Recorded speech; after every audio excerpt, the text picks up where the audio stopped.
ஒரே அணியில அவங்க 2 பேரையும் நடிகர் விஜயையும் சீமானையும் கொண்டு வர முடியுமா அப்படிங்கிறது ஒரு பெரிய கேள்விதான்.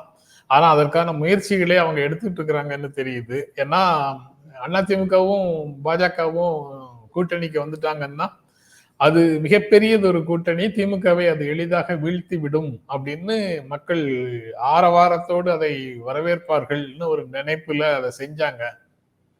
ஆனா எந்த விதமான ரியாக்ஷனும் இல்ல. மக்கள் மத்தியில ரியாக்ஷன் இல்ல. மக்கள் மத்தியில ரியாக்ஷன் இல்லைங்கிறது வேற விஷயம். அதிமுக தொண்டர்கள் மத்தியிலேயே எந்த விதமான ரியாக்ஷனும் இல்ல.